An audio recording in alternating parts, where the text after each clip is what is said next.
Stop! No! No more, alright? You had your time, and now you're done. Just stop!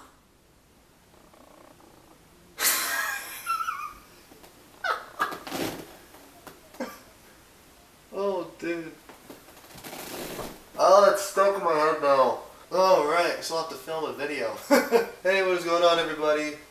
I don't even know if you can see my head from here. Actually, I should move. Hey, what's going on, everybody?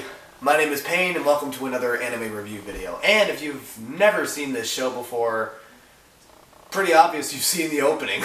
Unsurprisingly, that is how I found this show when it aired last year. And if you know a lot about memes, they're kind of like a comedy special on Netflix, where when they start coming out, everyone is talking about it, regardless if it's good or not, because, you know, a certain person was on it or a certain joke was there. But then after a couple of weeks, it fades away and another one takes its place. And in addition to this, after the opening meme came out, there was another meme that had one of the main characters of this show on it.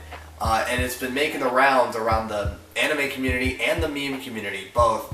And if you don't know already what this meme is, boy, do I got something to tell you. So, without further ado, let's get into the video. This is the one, the only, Blend S. Blend S is a comedy and slice-of-life anime that was directed by Ryoji Masuyama in his first full series directorial debut, written by Gou Zappa, who is a very well-known manga writer, and was adapted by A1 Pictures. It aired in the fall of 2017 and consisted of 12 episodes. It started off as a manga that, as of the making of this video, has produced 4 volumes since 2013, and it follows the staff of a maid cafe called Cafe Stile, where the maids all have personalities of certain anime tropes, like the sadist, the tsundere, and the little sister. Still not over that. Every little sister thing that I look at now reminds me of what the hell I made in terms of the Kiss X Sis review. That has 27 views, and I don't know why. That's like the third most viewed video. And my mind is just going crazy over it. I don't know why. Alright, back on track. And the show follows a 16-year-old girl named Micah who is struggling to find a steady job after she keeps getting fired for her sadistic look whenever she smiles. And it's because of that look that it catches the attention of a guy named Dino, a 26-year-old Italian dude who is the manager of a cafe known as Cafe Stile, and offers her a job as the sadistic girl waitress there. Is it Stile or Stile? I'm gonna say Stile, because I think that's how you say it. When she gets there, she meets the rest of the staff. At the time, it starts off with Kaho, who is a tsundere waitress, and often wastes her money playing video games. And then there's Mafuyu, who plays as the little sister waitress because she looks like a 10-year-old, but in reality, she's actually a 21-year-old college student. And despite her cute nature during her shift, she unsurprisingly shows no emotion when her shift is done. And finally, there's Cuyo, who is the head chef at Cafe Stile, who likes Yuri, mentions that a few times, and often works very hard because the other chef, Dino, the manager, slacks off all the time. As the series continues, we see that Dino, may I mention that he is 26 years old, is developing a crush on Micah, who is 16. This is easily the most uncomfortable part of the entire show, but I know that there's going to be some people out there who are going to say, oh, age is just a number, 16 is just a number. Yeah, you know what else is also a number? 911. You can get arrested for that shit, dude. But fortunately, Micah does not notice at all. This is one of the very few times that I've actually rooted for a main character to be oblivious over the fact that someone has a crush on him, or in this case it's her, normally it's the other way around. So yeah, it's uncomfortable, but it has an ending I can live with. And in addition to that, more characters are introduced as well. We start off with Miyu, who is a doujinshi, or self-published artist, in a group that draws adult comics. She originally came to Cafe Stile as a customer, but left one of her self-published works at the shop. It was a hentai, and it forced the staff to put up a notice about it, to which she responds to it and is later hired as the big sister waitress. Again, I'm getting those Kiss X Sis Vietnam flashbacks right there. And finally, arguably the most memed anime character in the past year is Hideri Kanzaki. Although Hideri got hired to be the idol waitress at Cafe Stile, it was later revealed that Hideri is actually a guy who dresses like a girl and aspires to be an idol. It is my belief, because that everyone calls Hideri a trap, I'm going to give him the benefit of the doubt and say that he's a cross-dresser, because that's really all he wants to do, is become an idol. And the reason why he works at Cafe Stile, well, he decided to work at Cafe Stile to gain fans and to prove to his parents that he's talented, or else he's gonna have to inherit their family farm. Starting from the beginning, it shouldn't take long for viewers to recognize that the anime has a lot of fun with itself. The selling point of the show is the comedy, as every female character's personalities are beyond what you normally see. Honestly, I lost count about how many times I laughed at this show because of how over the top it is. From Micah's sadism to Miyu's older sister behavior, it's a series that really became self-aware of its intentions. Indeed, its storytelling isn't accompanied through its plot. Every day consists of a workplace sitcom that cleverly delivers its humor. I'm also surprised at how smooth the pacing of the show felt for most of the time. It felt like every episode was able to connect with each other and staying true to its premise. All in all, the show doesn't really need to rely on a story at all to deliver satisfaction. And of course, it's the characters that puts the value into the comedy.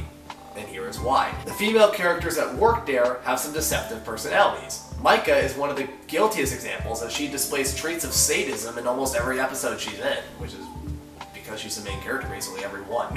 Early impressions of Micah can be surprising, as such a sweet, innocent girl can be deceptively sadistic on paper. And the words she uses and the way she talks to her customers becomes a source of recurring humor every time it shows on the show. However, be aware that it's pretty much a parody.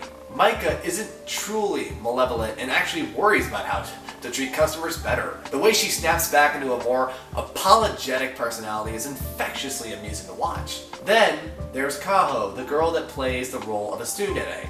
In truth, she is not a tsundere, although the anime really tries to get her over as one. There's Mifuyu, although her figure says otherwise, is actually one of the more mature characters in the show, and these three characters are mainly the core of the series that is able to capitalize their personality to astonishing levels every time they show up on screen. There's also some other characters that are worth taking notice too. This includes the inspiring idol Trap. I'm still going to say crossdresser. Hideri, and the older sister role of Miyu. Although not featured as prominently as the core characters, they still bring in a lot of personality. Through character chemistry, they bring a handful amount of colorful moments to the show that can be deceptively fun to watch. While on the other hand, I can't really say the guys in the show are memorable.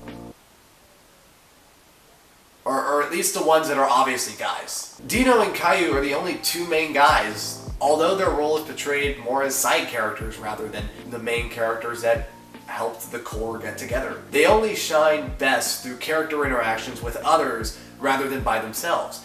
In fact, Dino especially is portrayed as someone who can't really be taken seriously. This anime also does a fair share of ship teasing between the cast, although nothing really gets serious. Examples such as Dino and Micah, and Cuyo the chef and Maho, but only for a couple episodes, and it goes nowhere after that. Remember, it's a show that makes fun of the working environment. Working at a cafe is mostly seen as part of the blue-collar occupation category, yet this anime is able to bring the fun out of that. Also, do note that the series does occasionally go beyond their restaurants, such as the outdoors and even the beach, because you gotta have a beach episode when it comes to the slice of life show. Am I right?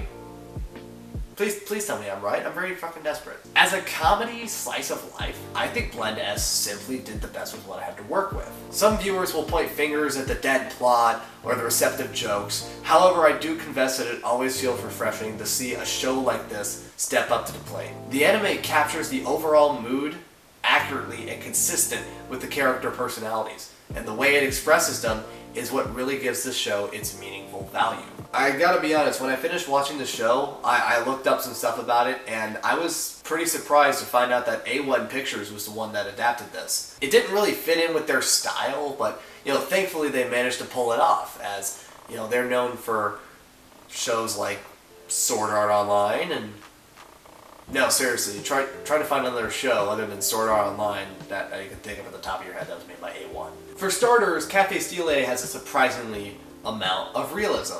If you ever walked into a cafe, then you would expect it to look something very similar to the one in the show. Then there are the character designs. The waitresses in the show wear their work outfits with certain colors. It's adorably charming and very fitting for a show, especially since the waitresses are the main attraction.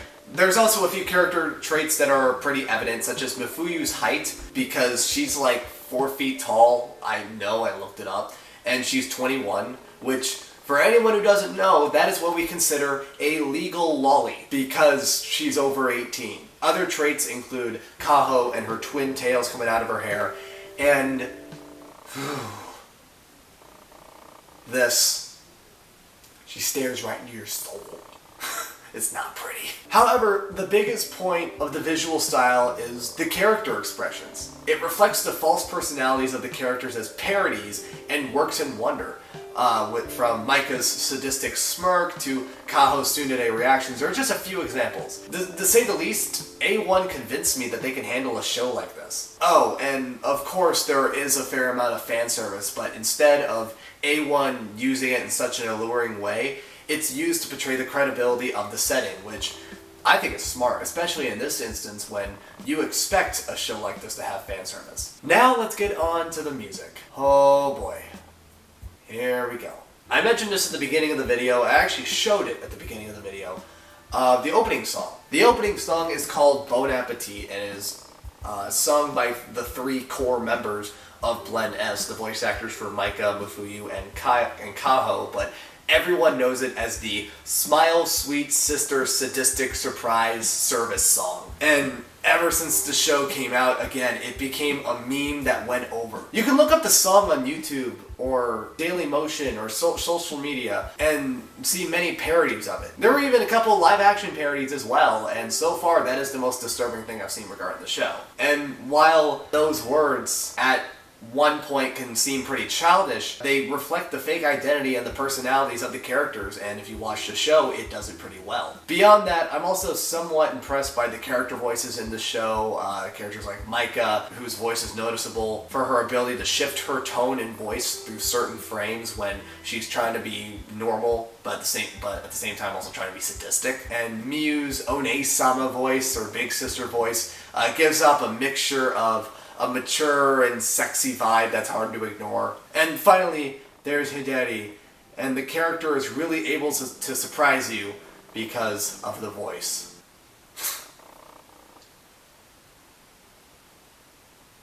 Holy fish paste, it's a guy! Look!